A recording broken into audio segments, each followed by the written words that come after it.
Good morning, everyone. Today we will have international conference between Bott, the Director of Education and Joint Health for Kurdistan, and Laveen Jaff from Lebanese French University about adult literacy and international perspective. So as you can see, today we have literacy, especially the adult literacy, okay?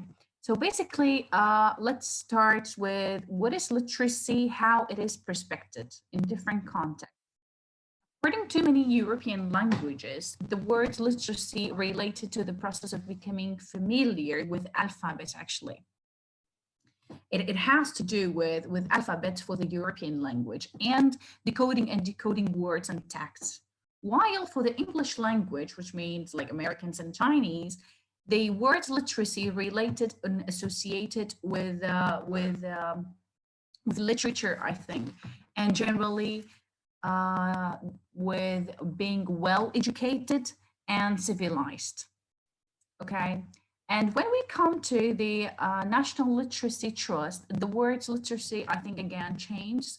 The literacy here deals with the ability to read, write, speak, listen very well. So the thing here, you may speak, you may listen, but it has to be very well. You may also read and write, but it also has to be very well. So a literate person should be able to communicate effectively, understand effectively, be able to read effectively. You know, everything should be great according to the International Literacy Trust, and understands also the written information. So here, literacy according to these things changes. Yes. Okay, so literacy according to UNESCO, as we can see, the word literacy over time, the concept of literacy changed. Now, according to UNESCO, and this is a very interesting information actually, in 1958, UNESCO agreed that a person is literate who can just read and write simple sentences. That's it. If you can read and write simple sentences, then you are actually literate. But the concept changed in 1978. UNESCO said, no, a person is functionally literate who can engage in all the activities of literacy that are actually required. So they can read, they can write, and also deal with numbers. So we have another thing, like they should also deal with numbers. But in 2003, the word literacy, actually, again, the concept of literacy changed. They believed that literacy is the ability to identify, to understand, to interpret, to create, to communicate, to compute, to use all these things in a variety of concepts. So they believe that literacy involves a continuum of learning in enabling individuals to achieve their goals, develop their knowledge and potential, and participate fully in community and wider society. So as you can see now, the concepts of literacy actually changed in 1958 to 1978 to 2003. Now it's becoming more difficult to be actually literate. Okay, so if we come to different levels of literacy, now in some countries, we have three actually levels of literacy according to the National Qualifications Framework. We have baseline literacy. This is the first thing, baseline literacy. Baseline literacy is the ability to read and write at a level that enables you, that gives you a kind of self-confidence. I can read, I can write, I have the self-confidence. This is a baseline literacy. Now, we have functional literacy. Functional literacy is the ability to read, write at the level that enables you to develop, to engage in society, at home, school, everywhere, okay? This is called the functional literacy. Now we come to another thing, it is called multiple literacy. Is the ability to read, write, produce, understand, interpret, criticize, multi-texts. So, you know, there are steps, and it starts from the easier one, which is baseline literacy, that you can just read and write simple sentences that gives you of self-confidence, and it ends with multi-literacy that is a little bit complicated because it has understanding, interpreting, criticizing.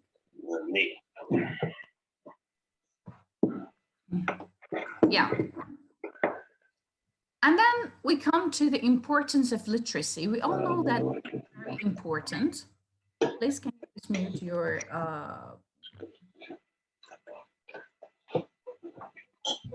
okay. Now, we come to the importance of literacy. We all know that literacy is very important. According to Paulo Freire, literacy is very important because it enhances people's ability to act in pursuit of freedom. It gives them freedom. That's why it is really important.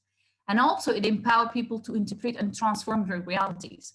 When you can read, write, speak, understand, and interpret, it's not like when you can't do anything. So it changes everything about your life. It gives you a kind of freedom. So it is really important. This is what we need as humans, I think. So we know that the ability to read, write, to deal with numbers, to criticize, to understand, to ability is actually an essential requirement for an active participation in society. So it's very important for us to know all these things. And I think this is what is required today in our society. Now, people who actually struggle with reading, writing, especially adults, young people, they will face a lot of poverty, social exclusions, and employment, as we can see right now in our societies, especially here.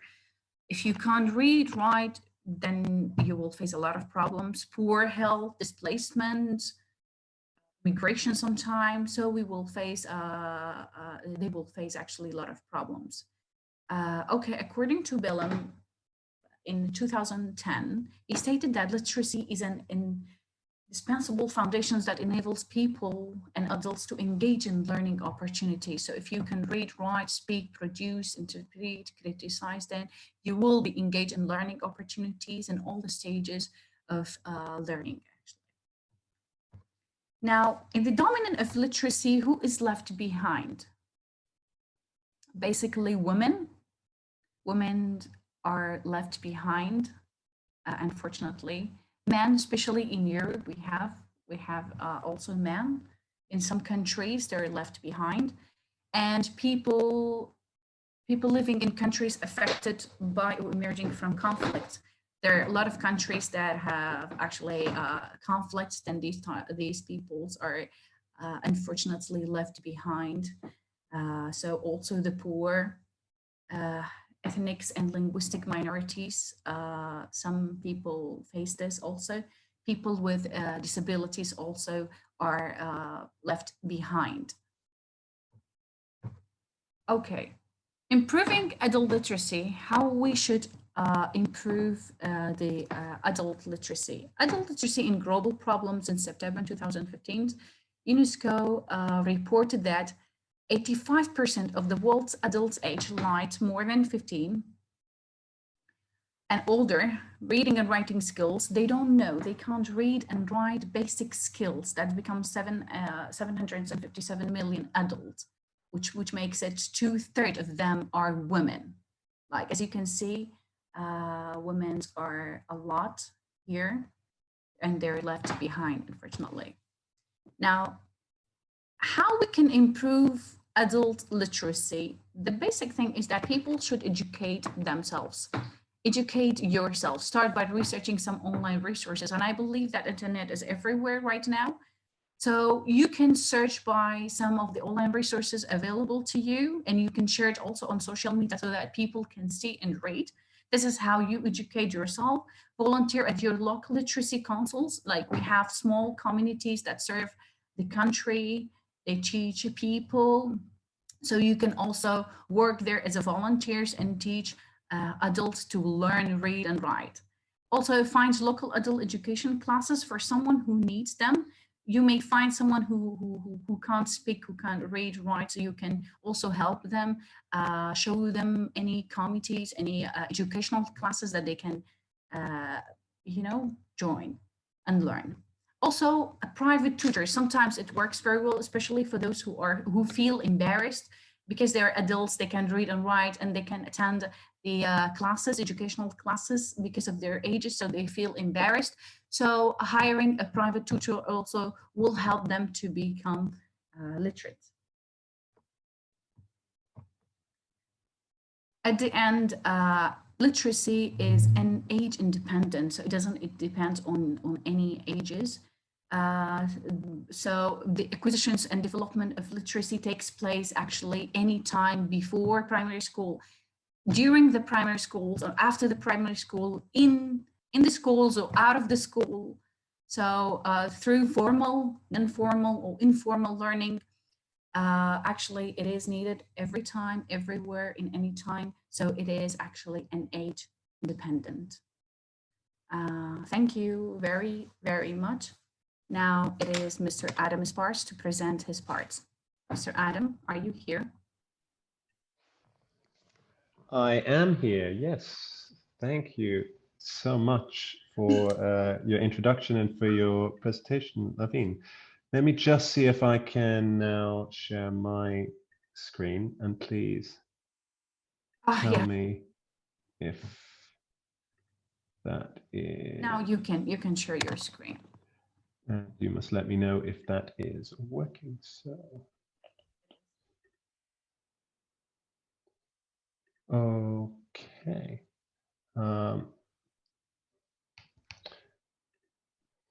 Do you see that clearly? Yeah, very clear. You can start right Wonderful.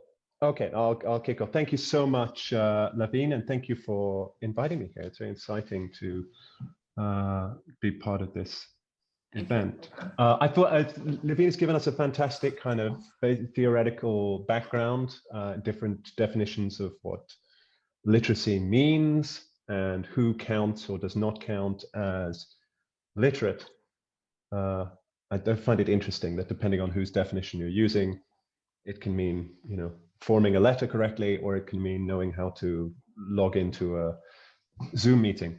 As I admit something, I am not a scholar of literacy or a literacy academic at all. I am a teacher, I'm a project manager. So what I want to try and do today is just tell a little story about a case study in progress, a project that I am involved in, and what I have learned, what problems we've encountered, and that I want to pose some questions to you, to the audience, about what this can teach us for the Kurdish and Iraqi context. To begin, I work for, as Director of Education for a little, hang on, there we go, for an NGO called Joint Help for Kuristan, a Swedish Kurdish aid organization. And a lot of our kind of projects and our activities are based at an IDP, that's internally displaced people's camp called Bajik Kandala. And I thought I'd start by sharing the official picture of the camp. This is the camp according to the United Nations and the government.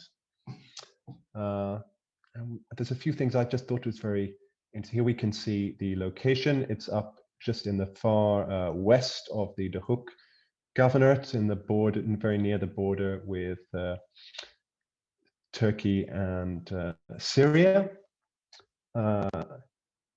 There are almost 11,000 people who live in this camp. You can see the population is young. You can see that they have quite big families. You can see there are many in a small area. You can see they live mostly in tents.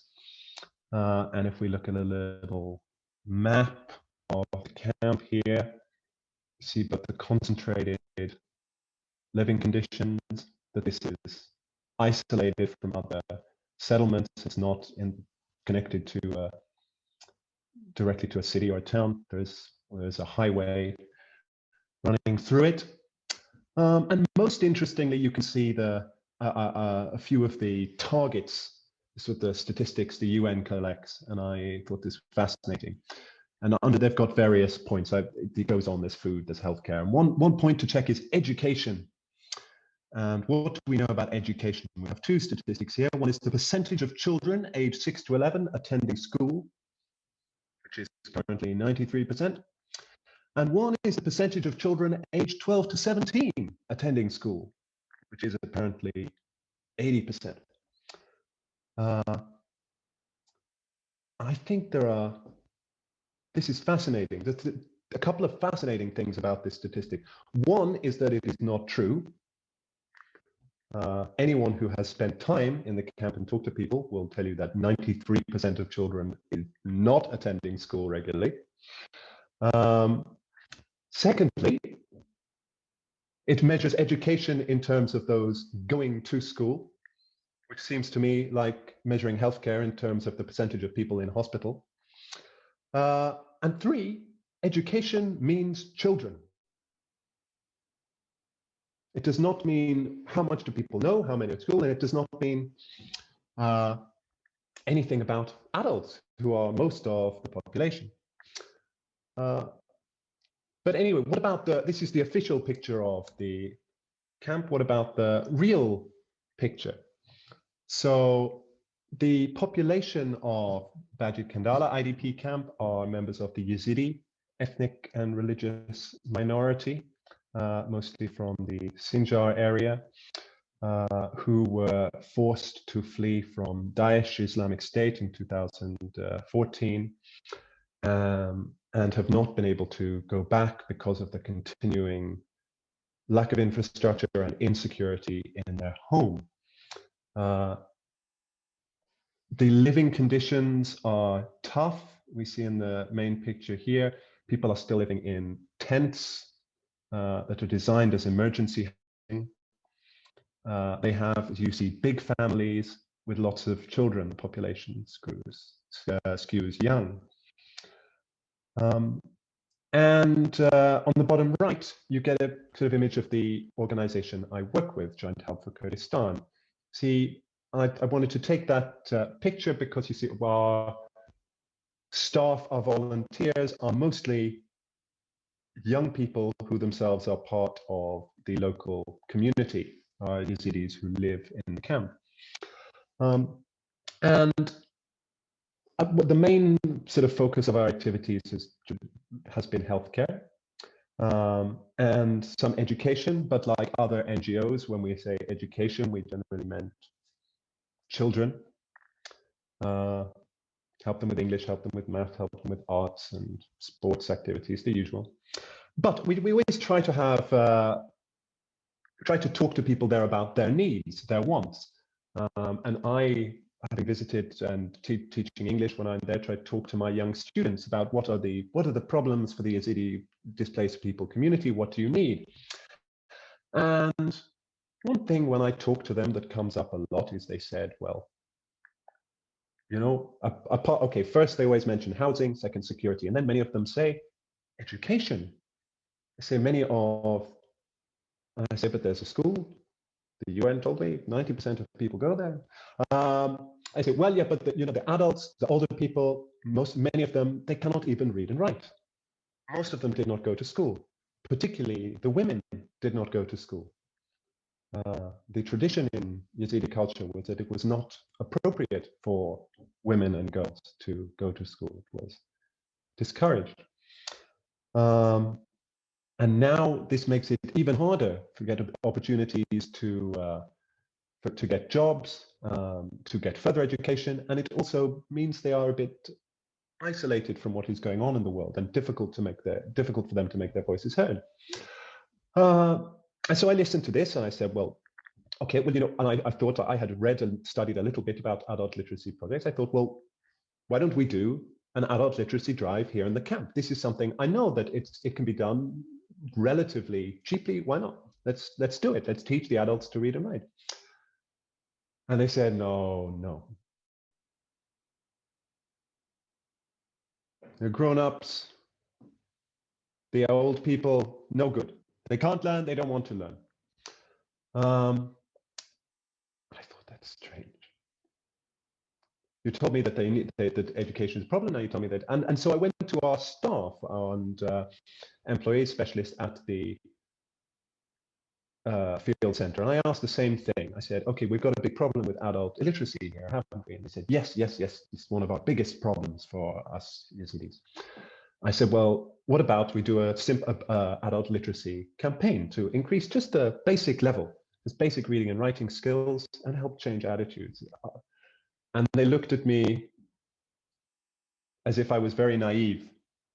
And they said the same thing. They said, oh, you know, the old people, they will not learn. They do not want to learn. Well, so I thought, I was, listen, but I thought, let's find out. Let's find out if they want to learn. So we actually conducted and organized a survey in partnership with a Swedish organization called ALEF, which has long experience of adult literacy education in developing countries, previously in Africa.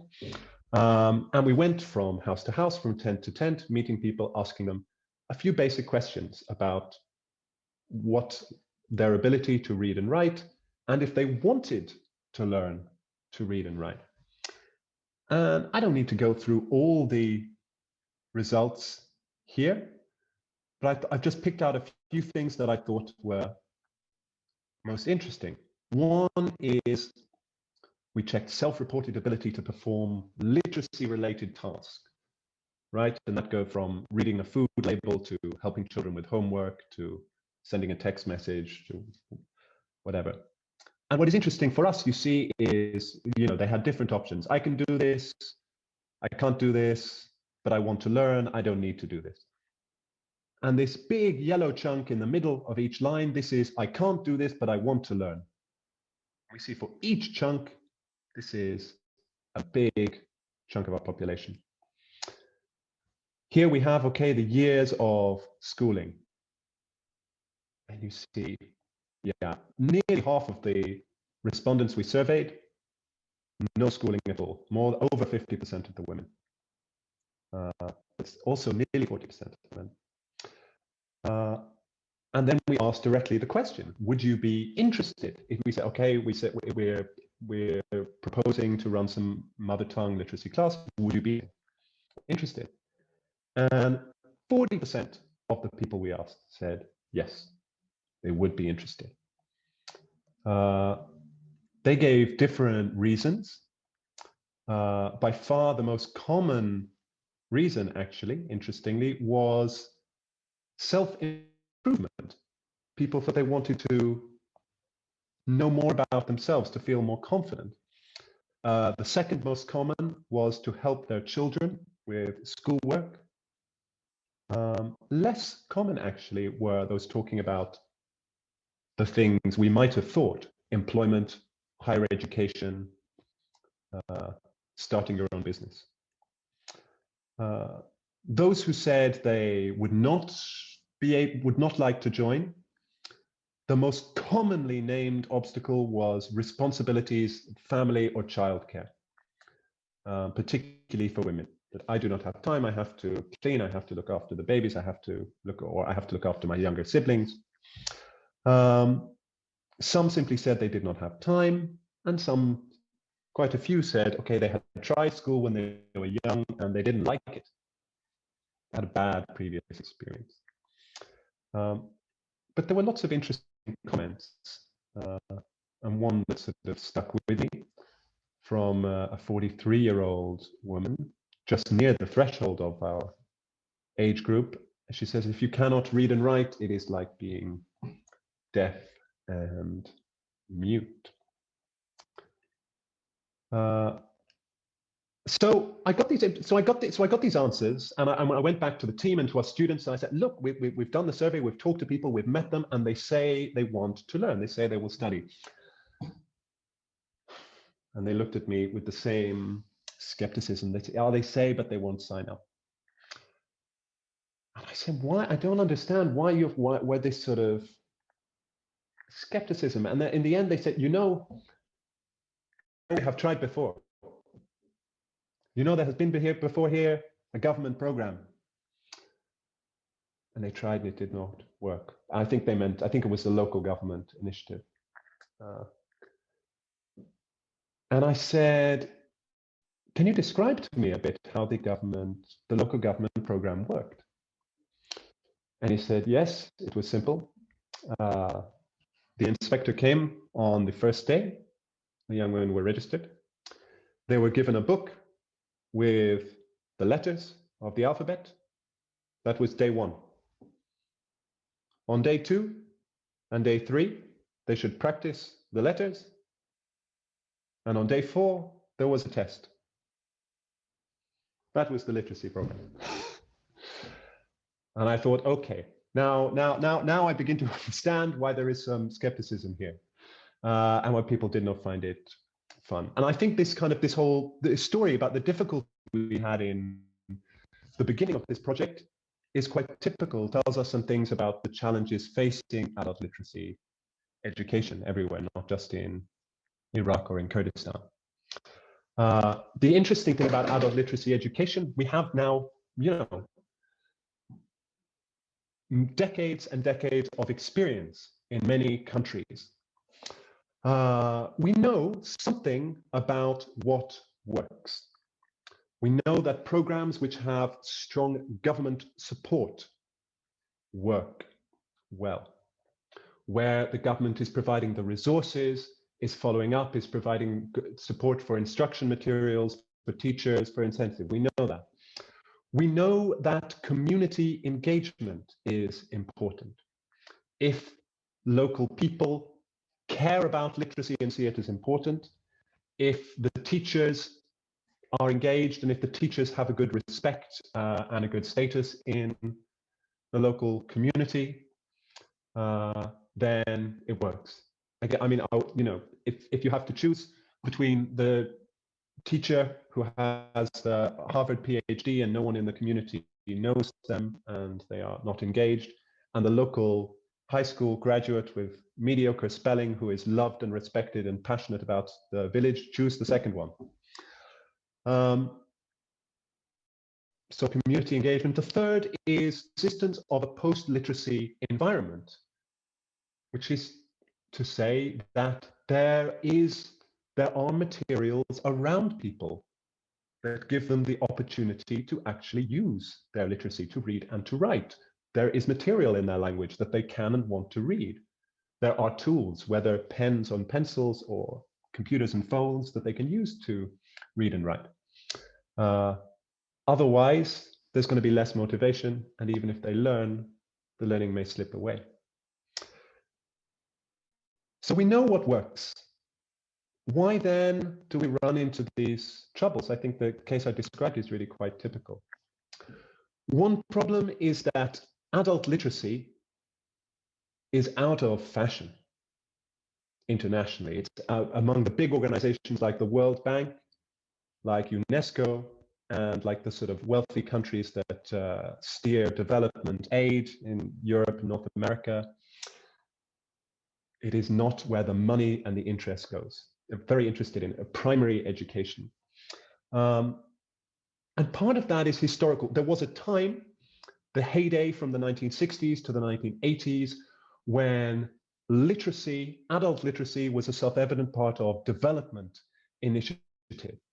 There was the heyday of mass literacy campaigns, particularly in countries that had newly won independence after colonialism, or in countries that had had socialist revolutions. I think Cuba is perhaps the most famous example.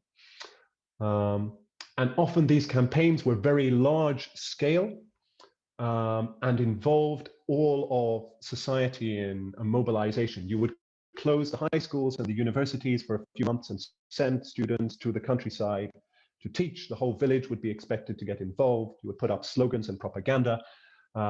It was explicitly often politicized, both in the teaching materials might include political propaganda, and there was a great song and dance made when it's like, this village is now free of illiteracy.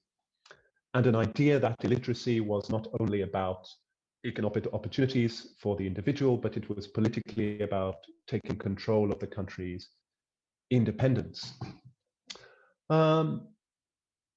This kind of, as I said, has gone out of fashion. One reason is that it required a kind of mass mobilization that is, belongs to a different political time.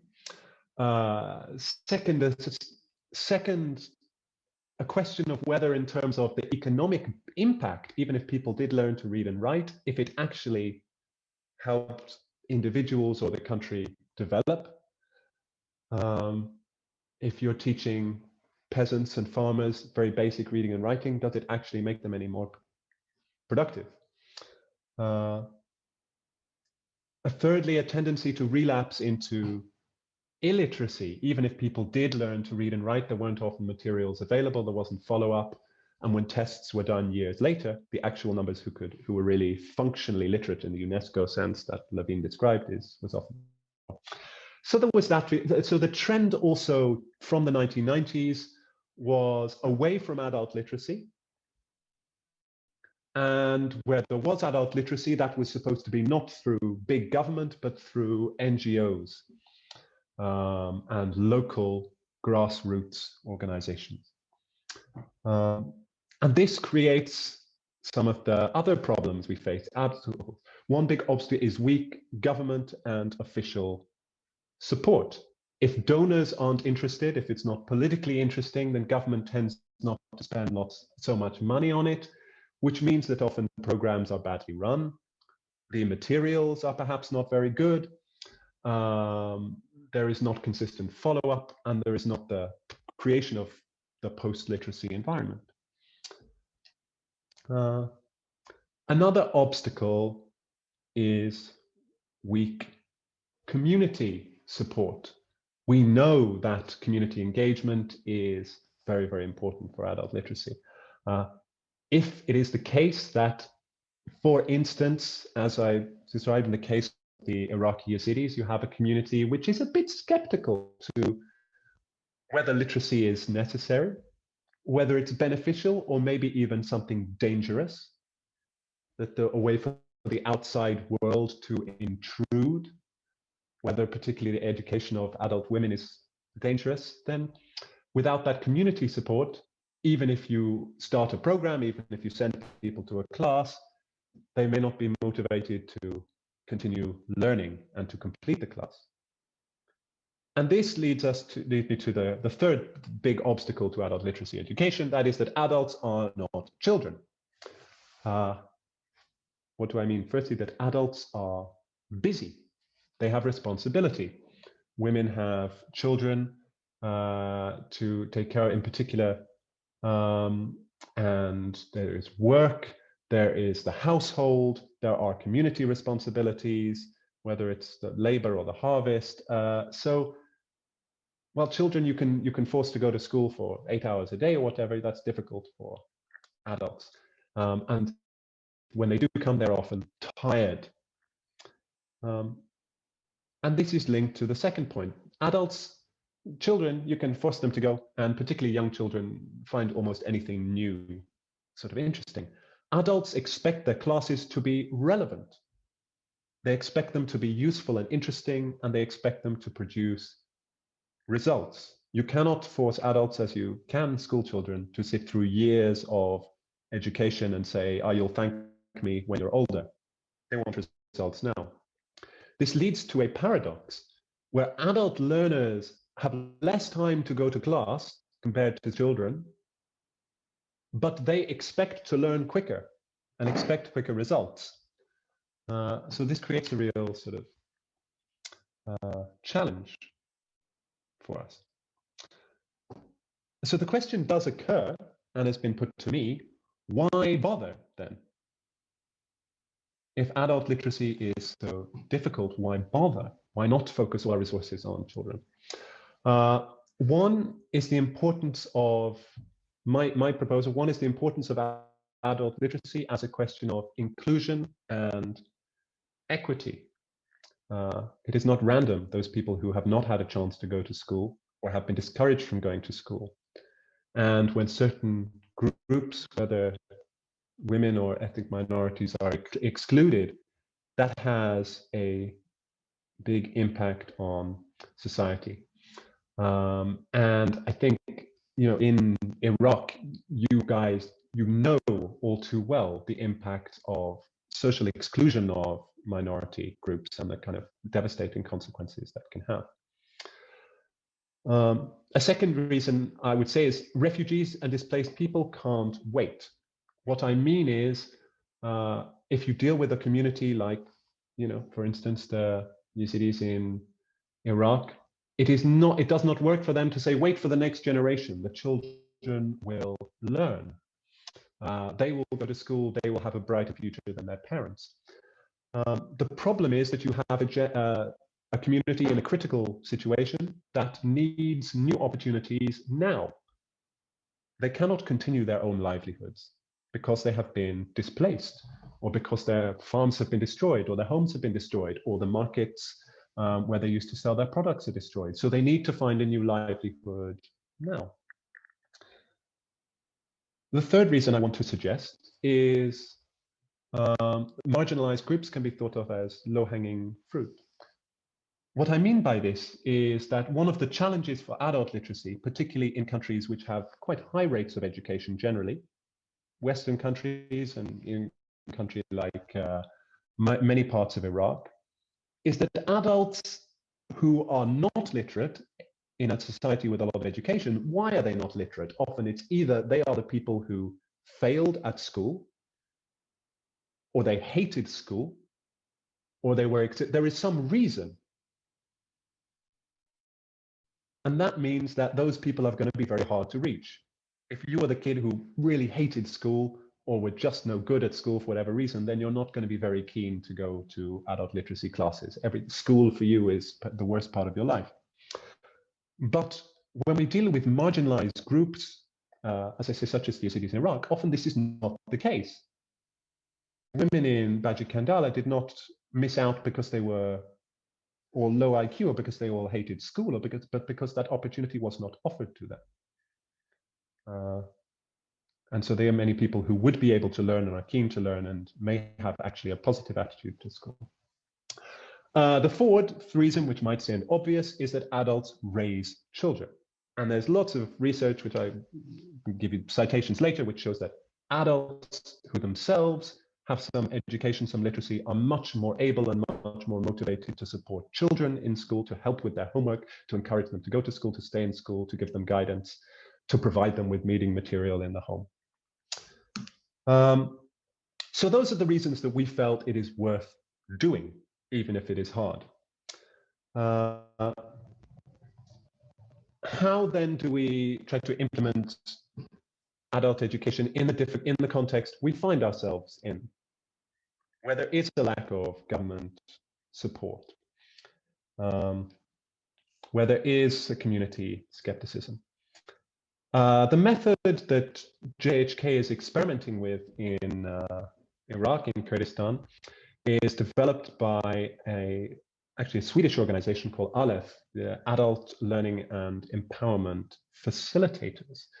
They call it the Empowerment Group Method. I won't go through the details, but it has a few hallmarks. One hallmark is the insistence on mother tongue literacy. Most of their projects have been in African countries where there is a national lingua franca, typically English or French, but the teaching is always in the mother tongue. This is because of lots of evidence that suggests that it is easier, one learns quicker to read and write in one's mother tongue, that one is more engaged by materials in one's mother tongue, and that even if the goal is eventually to learn the language of education, whether it's English or French or Arabic, that is easier to do when you have your mother tongue as a base. The second principle is that from the very first lesson, you work with real texts, not baby talk, not cat sat on the mat with a hat. The third sort of hallmark is that it is participatory and democratic. Every ALEF lesson follows a similar structure. You begin by reading a text together. You use that to learn a new letter of the ALEF. You then discuss and debate the issue raised in the text, and then compose together as a class some sentences expressing the class's opinions. So the teacher is not there to tell people the correct opinion or new knowledge. They're there to just to guide. We call them a facilitator. The fourth principle is that it is rooted in local context and for use in daily life. That in two ways. Firstly, that the classes or the materials are based on research into local conditions. And each of the scenarios are supposed to reflect ordinary life for the participant, some problems or challenges that are typical for their community.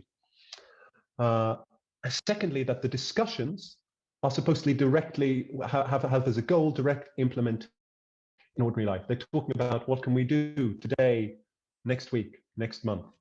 And they're encouraged to go home and to talk about what they have discussed. And the sentences that the group composed are put up publicly, and they are encouraged to bring with them reading material they have found locally, labels, newspapers, flyers, leaflets, whatever. So it's supposed to be integrated in everyday life. And you get a little sense of the participatory method. There is a picture from one of ALEF's courses. Everyone comes to the board in turn and writes what they know. So everyone is active. And you can see at the bottom an example of an ALEF textbook developed for speakers of Oromo in Ethiopia. So this is the method that we are trying to implement. In terms of what is new, there are two major sort of differences compared to previous implementations. Firstly, this is the first course using the Kurdish Arabic script, which is new for ALEF. It presents some challenges. Lots of research showing that the Arabic script takes slightly longer for learners, even child learners, to learn, because there are more variant forms of each letter, and there is more similarity between the letter forms compared to the Latin script. Second, and the biggest difference, is the camp context. This is the first time this method has been used in a camp for internally displaced people. This obviously creates difficulties. You have a community that is transient and uncertain about its future. People are always thinking, maybe you ask every time I visit, yeah, in 6 months we will go home. In 6 months we will go home. So the future is uncertain. They have difficult living conditions, very busy lives, poverty. All that creates challenges to ask them to say, okay, come twice a week for 2 hours each time to learn literacy. It's a challenge. But there are some advantages of this context. One is the proximity. Many of these people never learned, never went to school because there was no school within easy walking distance of their village. Now they're living in close proximity. Second is the new need for education created by displacement.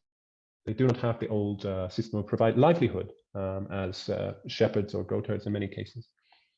Third is that the experience of displacement, the catastrophic shock that this community has suffered, creates a new openness. People question some of the old attitudes and the old hierarchies, and even the leadership, the religious leadership, community leadership, for instance, that used to be very hostile to the education of girls and women, has changed completely their attitude because they see that it's not sustainable. So far, what have we done in this pilot? Just briefly, I know my time's running out. I'll try and round off in about 3 minutes. We've conducted an analysis of the local context and its needs, a linguistic analysis of the population's target dialect, which was the Sinjar dialect of southern Kurmanji. We have produced lesson plans and an illustrated student coursebook for the full first year course. You can see some pictures above. We have enrolled students for the pilot groups. The first 160 or so will be part of the pilot project. And we hope to start, we have received funding. We hope to start implementation at the end of the spring. and be able to evaluate the first stage by the end of 2021.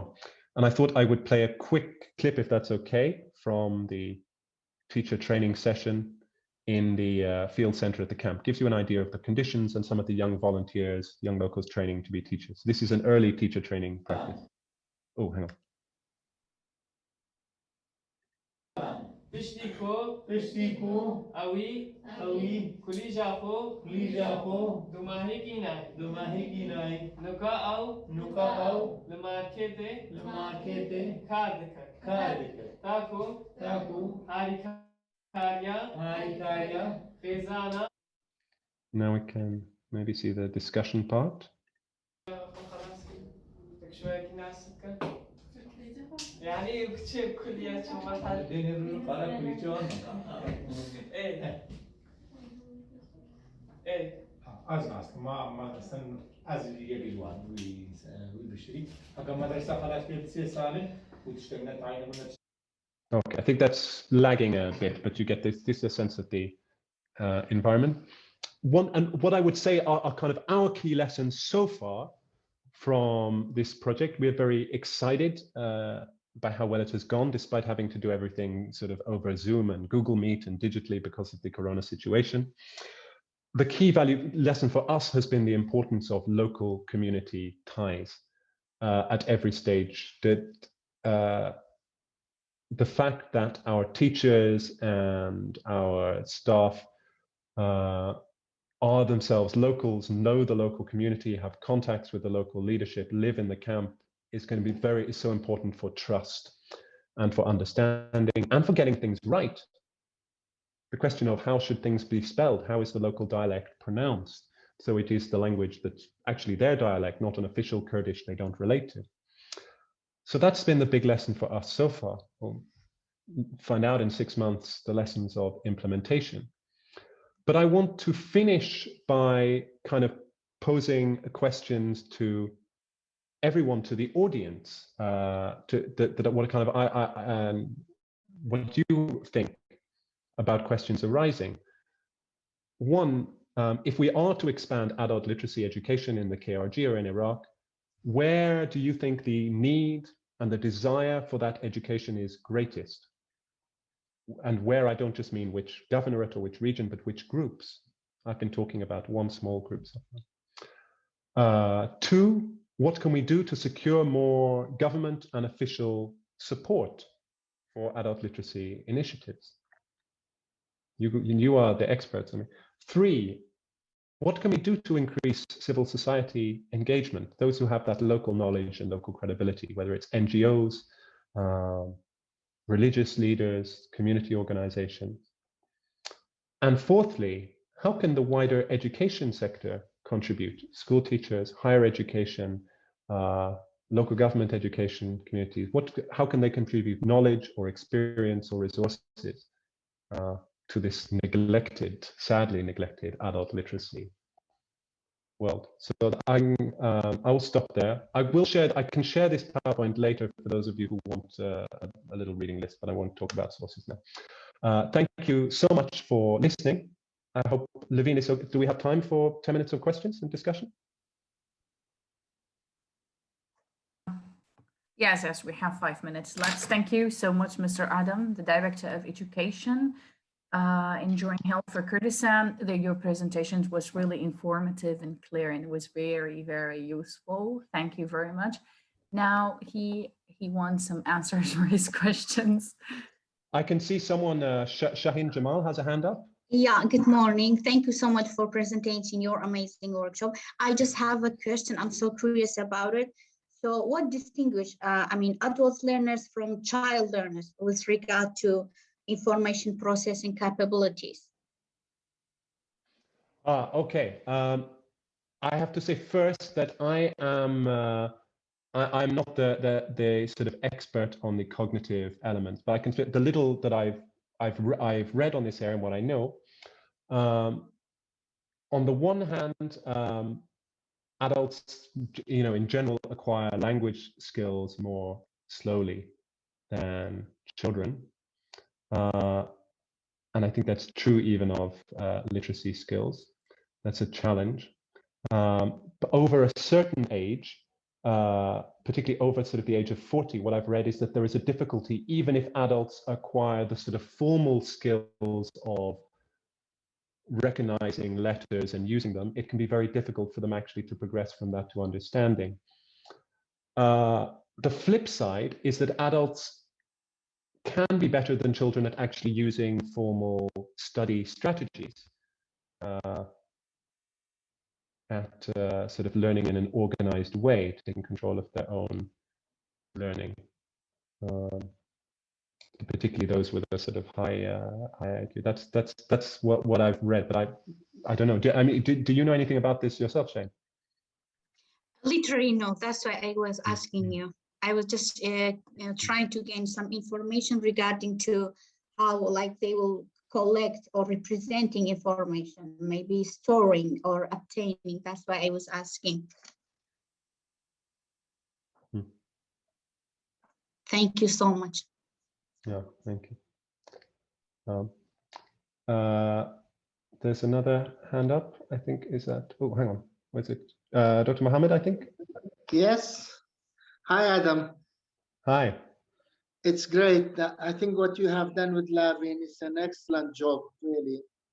It's a great workshop. And I followed it, all of it. It's been good. We were going to ask you questions, but you started to ask people questions. I wanted to add one thing to it, which is literacy, and that has developed into accelerated classes here. So it is existent here, and it is going on, but probably not in the IDP areas the way that we want other communities that we would like to happen. And it has to happen through the education system, that is through the government, through the Ministry of Education. That's the way forward to do it. I can't resist mentioning it. She was a great lady. It was a big tragedy, really, for all of us. She served a lot. I'm sure you agree with me on that. So condolences to all of us and to her family. Yeah, thank you. I was a bit of a lag here, but if I'm correct, you mentioned the late Dr. Namam, who, as you said, passed away sadly yesterday, and that was a really big loss for us and for the whole sort of humanitarian community in Iraq. I think a really big loss. And she was actually she was very passionate about this issue, and one of us who sort of really encouraged us to pursue it, even with skepticism. I also want to really agree with your second point, and here I agree with you, and I'm a bit skepticism of some of the sort of the UNESCO and some of the others, that government ultimately to implement on a big scale, NGOs can play a role, but proper government has to lead and to drive and to organize. I totally agree with that. Yeah.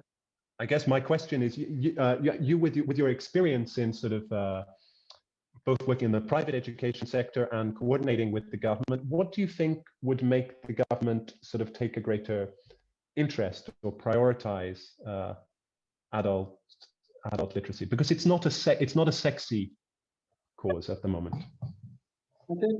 I think it has to be made a policy of the government. I remember it in 1978. The Iraqi government at the time, it was led by the Arab Socialist Party. They started the campaign for the eradication of illiteracy, and a lot of people have benefited then.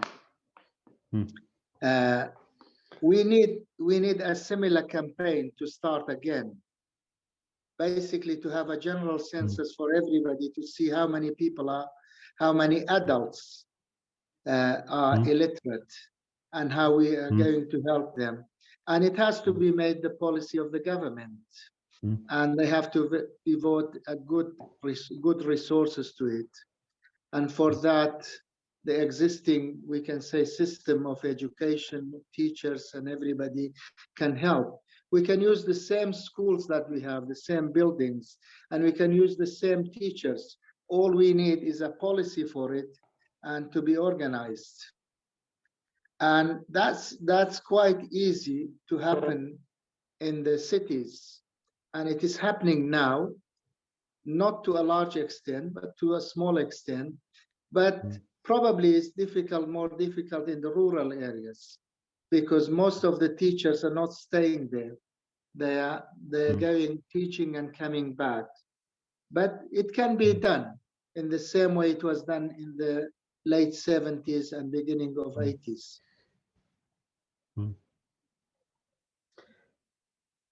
Yeah, I think it's interesting. I think that there is that different political context in the 70s, an idea of what development meant. That for political reasons, could have even teaching, shepherds in the countryside to learn how to read and write, that was seen as development and a step forward for the nation. Whereas now, I think a lot of people will ask, well, what does that do for GDP?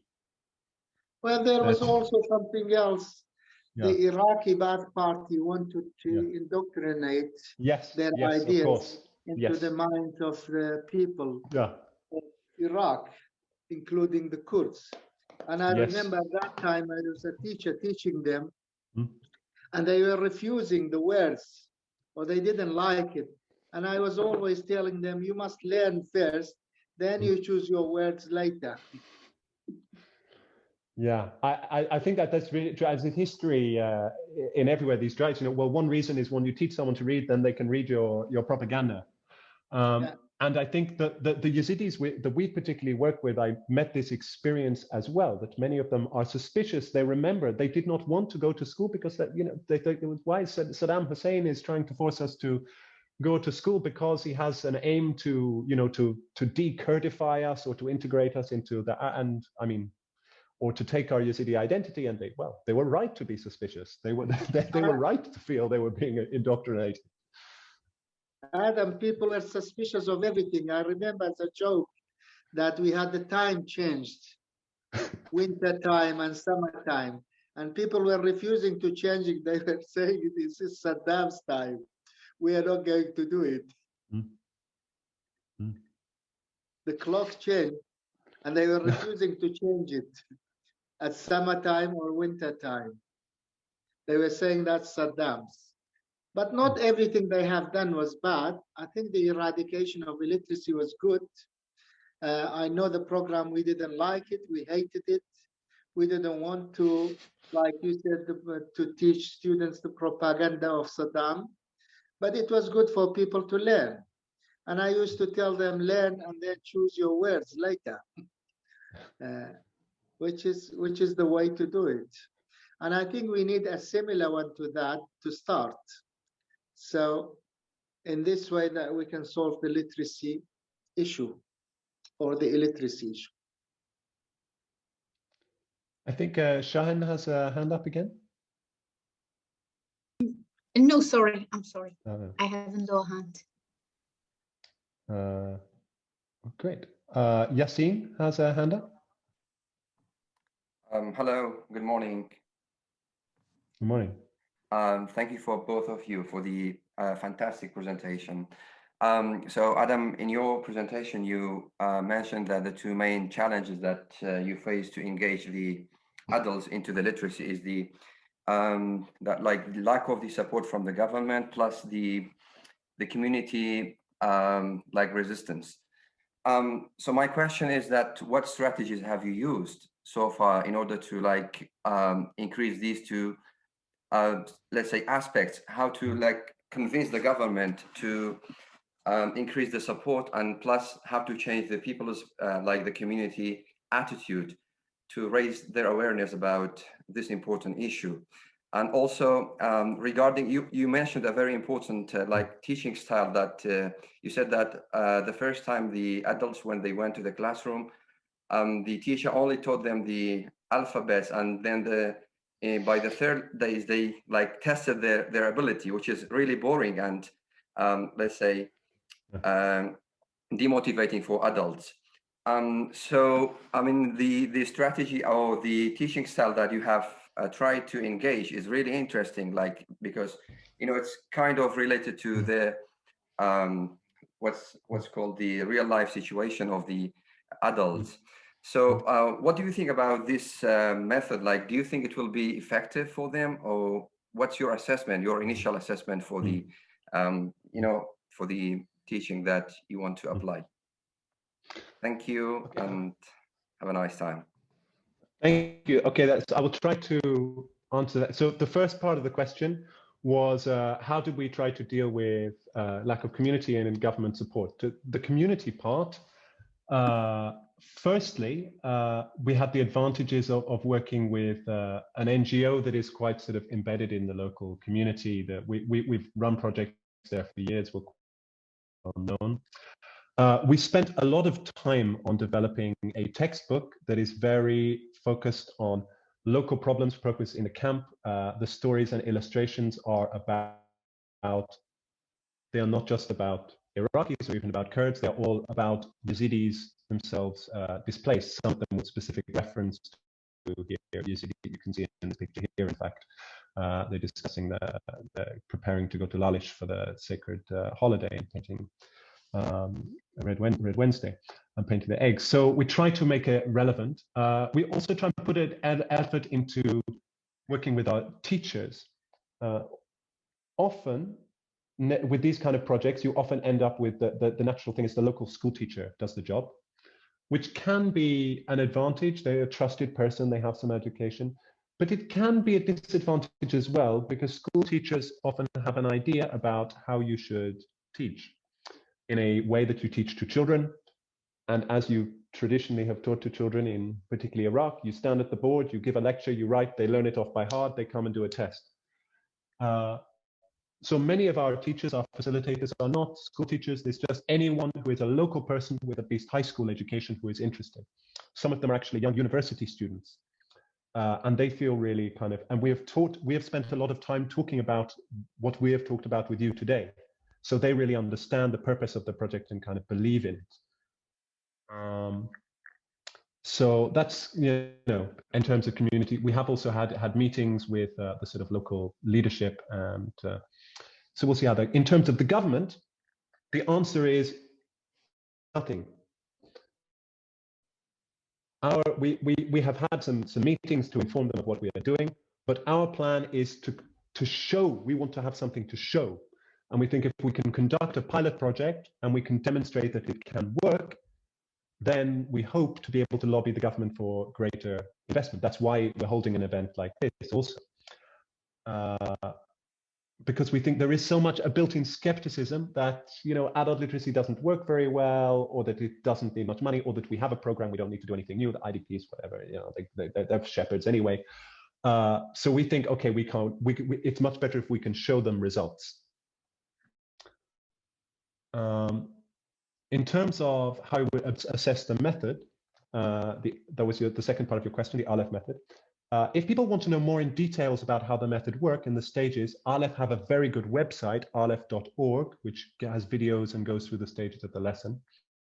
The reports that have been done, the sort of analyses that have been done on their projects in Africa, in Uganda, in Congo, in other countries whose name escape me, the studies that have been done are positive, but they are limited in terms of scope. But thousands of people have completed the courses, and the retention rate is very high, and the number passing the basic first year, second year is very high.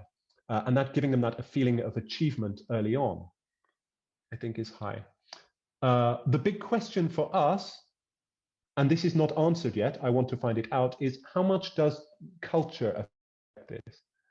Because the Middle Eastern culture, Iraqi culture, Yazidi culture is different to Congolese or Ugandan in terms of how a public discussion is conducted, who is allowed to speak, when it's acceptable for women to argue with men in public.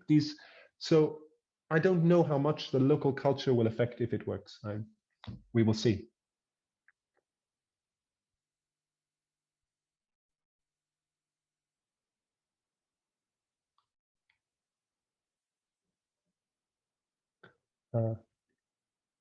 Laveen, do you think it is time for us to wrap up soon? We've been going on a little over an hour. I know people Yes, have time is actually Easter out. lunch to go to.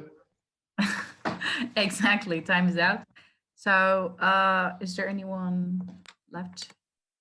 Any other questions, actually? No?